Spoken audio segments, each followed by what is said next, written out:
औज़ुबिल्लाहिमिनश्शैतानिर्रजीम बिस्मिल्लाहिर्रहमानिर्रहीम। अस्सलाम वालेकुम दोस्तों, वसीम राजपूत लाल आयर्स ऑनलाइन में हाज़िर खिदमत है। आज का जो लेक्चर है, जो आजकल माशरे के अंदर ये जो प्रॉब्लम्स चल रही हैं फ़ीमेल के साथ, स्पेशली उनके साथ ये जो इंसिडेंट हो रहे हैं, जैसे मीनार पाकिस्तान में वाक़या और उसके जो इंसिडेंट है, रिक्शा इंसिडेंट है, Minar Pakistan incident, rickshaw incident, statements to death और इसमें या लाइफ इम्प्रिजनमेंट, इनमें से कौन सी सेंटेंस हो सकती है, सज़ाए मौत हो सकती है या उम्र कैद हो सकती है, इसमें हम डिस्कशन करेंगे। अब इसमें टिकटॉकर जो नर्स थी, वो आयशा अकरम को बेलबास करने वाले लोग जो मुलज़म हैं और जिनसी हरासगी केस में गिरफ़्तार 131 मुलज़मों की शिनाख्त हो चुकी है, जो कि पुलिस की हिरासत में उनका रिमांड ले लिया गया है। और शिनाख्त परेड में 28 अगस्त की तारीख रख दी गई है। अदालत ने जेल सुपरडेंट को मुलज़मों की शिनाख्त परेड के लिए इंतजामात मुकम्मल करने का हुक्म दे दिया है। अब इसमें केस के तफ्तीशी अफीसर ने ज़िला कचहरी में शिनाख्त परेड का दिन मुकर्रर करने के लिए दरख्वास्त दायर की थी, जिस पर अदालत ने अपने अहकामात जारी कर दिए हैं। अब टिकटॉकर जो थी आयशा कैंप जेल में मजिस्ट्रेट साहब की मौजूदगी में मुलज़मों की शिनाख्त करेंगी। जिन मुलज़मान को मुतासरा लड़की और इनके साथी शिनाख्त करेंगे और उनको डिक्लेयर करेंगे, अब उन पर जो दफ़ात लगेंगी, उन पर डेथ सेंटेंस लग सकती है, लाइफ इम्प्रिजनमेंट लग सकती है। अब बात यह है कि इस तरह के जो ऑफेंस क्यों हो रहे हैं, ये एक तो मैं बताना चाहता हूँ, यह हर शहरी का, हर सिटीज़न का फंडामेंटल राइट है। 1973 जो कॉन्स्टिट्यूशन है हमारा, आईने पाकिस्तानी चीज़ की इजाज़त देता है, हर बंदे को आज़ादी हासिल है। अब इसका ये मतलब नहीं है कि एक औरत बेचारी सैर के लिए निकलती है और उसको यानी कि जो मर्ज़ी चाहे उसको नोच ले, उसको जिनसी हरासगी का निशाना बनाए, उसको जिनसी ज़्यादती का निशाना बनाए। इसी में मैं एक चीज़ ऐड करना चाहता हूँ कि रिक्शा वाला इंसिडेंट, जो माँ बेटी बेचारी चूँ के करीब आए हैं। अब रिक्शे वाले को जब पता, उन बेचारों को एड्रेस का नहीं पता था, उन दोनों को वो रिक्शा वाला अपने दोस्त को कॉल करके उनको गन पॉइंट पे उनके साथ ज़्यादती कर रहे हैं, रेप कर रहे हैं। अब वहाँ पे कानून क्या, ये सारी की सारी ज़िम्मेदारी जो है, ये सारी की सारी जो ये रियासत पर ज़िम्मेदारी होती है। हमारा कानून भी रियासत के ऊपर ये सारी ज़िम्मेदारी रखता है। जिस तरीके से ये पिछले दिनों एक जजमेंट आई थी जस्टिस बाजवा साहब की, तो उसमें भी क्लियर बता दिया गया था कि अली ज़िया बाजवा साहब के, उसमें उन्होंने बताया था कि अगर एक लड़की लड़का ने लव मैरिज किया है, अब उसके रिश्तेदार उसकी शादी को तोड़ने के लिए उनको हरासा कर रहे हैं। साइमा बीबी नाम का केस था, ये रिसेंटली पिछले दिनों जजमेंट थी। उसमें उस लड़की को के लिए ऑनरेबल कोर्ट ने कहा, अगर किसी का निकाह तोड़ना में जो लोग शामिल हैं, ये निकाह तोड़ते हैं, अगर दो लड़की लड़का पसंद की शादी कर लेते हैं, तो वो गैर आइनी है, आइन के ख़िलाफ़ है, और ये रियासत की ज़िम्मेदारी है कि वो उनको तहफ़्फ़ुज़ फ़राहम करें। अब उसी को दूसरी तरफ हम ले आएँ तो जिनसी हरासगी लड़कियों के साथ ओपन पार्कों के अंदर चले जाएँ, जैसे ये मीनार पाकिस्तान के करीब ये इशू बना है। फिर ये एक 14 अगस्त को वो एक लड़की बेचारी अपनी बहन के माँ के साथ जा रही थी रिक्शे में, एक लड़का वीडियो बना रहा है, दूसरा बंदा टिकटॉक बना रहा है, जो उसके साथ उसको किस करके दौड़ जाता है, क्या ये है। और एक रिसेंटली मेरे पास ये पिछले दिनों, ये 2-3 दिन पहले केस आया, लड़की वो जाती है शॉपिंग करने के लिए अपनी बहनों के साथ, वहाँ पे वो मेकअप का सामान लेते हैं, और वहाँ पे उसके साथ वो दुकानदार था, उसने वो बदतमीज़ी की और छेड़छाड़ किया और उसको थप्पड़ मारे ओपन बाज़ार के अंदर। ये ऐसा इंसिडेंट हुआ जो शालामार बाग में उसकी FIR कट चुकी है। लेकिन कहने का मतलब इस तरह का क्यों हो रहा है, कोई क्या कर रहा है। अब इसमें इतना बता दूं, ये जो रेप है, इसमें 354A लगती है, 354A उसके जिनसी हरासगी, रेप। अब उसके कपड़े फाड़ दिए, उसको नंगा कर दिया बाज़ार के अंदर, इसमें डेथ पेनल्टी भी पड़ सकती है, लाइफ इम्प्रिजनमेंट पर ही पड़ सकती है।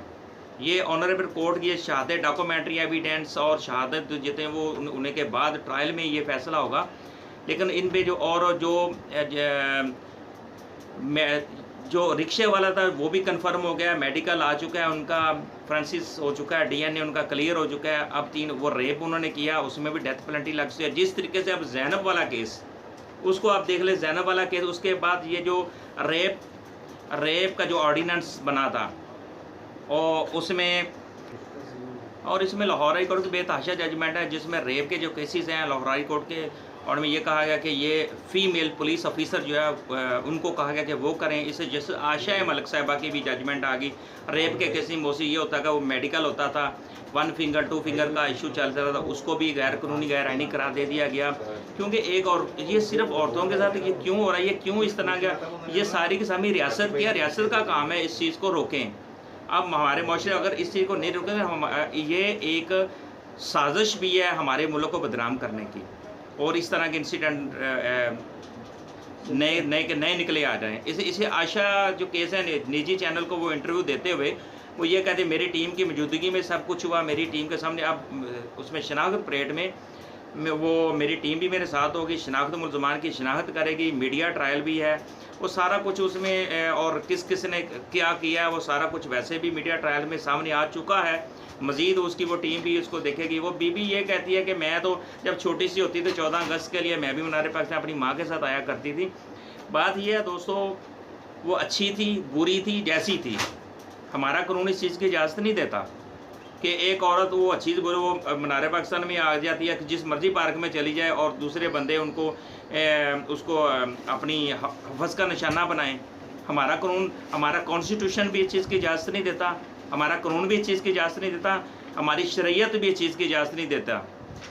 क्योंकि इस तरह के अगर इस चीज़ को अगर हम रियासत नहीं रोकती, इस चीज़ को लिंगर ऑन करते जाएंगे, इस तरह चलते, ज़ैनब केस के बाद अगर ये ऑर्डिनेंस जो गवर्नमेंट ने पास करवाए हैं माशाल्लाह अच्छा किया है, लेकिन इस पर अमल दरामद नहीं हुआ। ऑनरेबल लाहौर हाई कोर्ट के जस्टिस बाजवा साहब, उन्होंने रिसेंटली एक जजमेंट आई है, उन्होंने रिमार्क्स दिए हैं उसमें इस एक केस के अंदर, जिसमें बताइए मेरे सामने है, उसमें रेप केसेस में उन्होंने अपने रिमार्क्स दिए थे।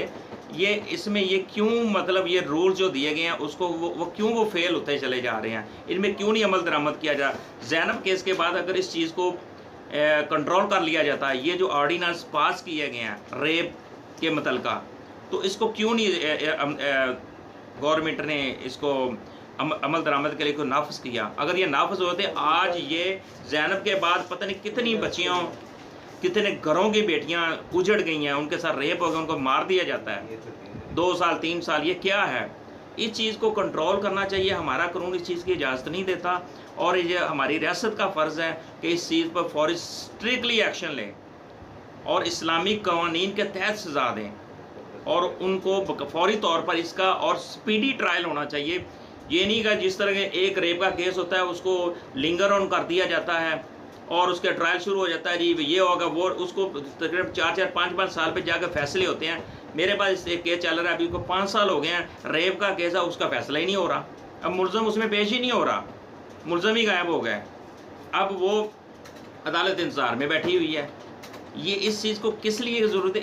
इन चीज़ों को ज़रूरी है कि इन चीज़ों को जितना भी जल्दी है, इसमें अदालत आलिया की भी इतनी ज़्यादा साइटेशन आ चुकी हैं, जजमेंट आ चुकी हैं, इस पर जोर दिया जा रहा है कि जो रियासत इस पर एक्शन ले, स्ट्रिक्टली एक्शन ले, फौरी तौर पर इसको वाइंड अप करें इस मामला को। तो बात करने का मतलब है, आज आयशा अकरम, पहले ज़ैनब केस, आयशा अकरम केस आ गया, अब रिक्शे वाला इशू चल गया, इसी तरह मोटरवे वाला इशू, वो बेचारी अकेली जाती है, वहाँ पे उनको 2 बंदे जाकर मतलब, और फिर क्या होता है, तबसरा नफीस जो होते हैं वो चैनल पे बैठे होते हैं और अपने तबसरे दे रहे होते हैं, नहीं जी वो बीबी ऐसे थी, बीबी वैसी थी, उसका ये देख लें, वो उसका वो देख लें, उसका बैकग्राउंड। बात यह है कि हमारा आइन क्या कहता है, हमारा आइन ये कहता है कानून के दायरे के अंदर रहकर हर शहरी को, हर पाकिस्तानी सिटीज़न को आज़ादी है। ये नहीं है कि जो आज जिसको मर्ज़ी उठाया ज़्यादती करे, मार दे। ये कानून बना हुआ है और उस कानून के अंदर दायरा इख्तियार में रहकर हर शहरी को ज़िंदगी गुजारने का हक़ है। दोस्तों, मुझे अपनी दुआ में याद रखिएगा। और इसका आखिरी में ये बताना चाहता हूँ कि आखिर में कि इसमें सज़ाए मौत भी हो सकती है आयशा अकरम वाले केस में, अगर जो इसमें मुलव्वस साबित हो गया, और उम्र कैद भी हो सकती है। और रेप वाले केस में भी क्योंकि गैंग रेप है, उसमें सजाए मौत होगी। जिस तरीके से आपके सामने वो मोटरवे वाला केस है वो कन्फर्म हो गया था, उसको उनको सजाए मौत का हुक्म दहशतगर्दी कोर्ट में ऑलरेडी हो चुका है, तो इनको भी उम्र कैद या डेथ पेनल्टी हो सकती है हमारे कानूनी तौर पर देखा जाए तो। अगर इस्लाम को देखें, इस्लाम में तो वैसे ही सजाए मौत है और फौरी तौर पर संसारी का हुक्म है। मुझे अपनी दुआ में याद रखिएगा। अस्सलाम वालेकुम।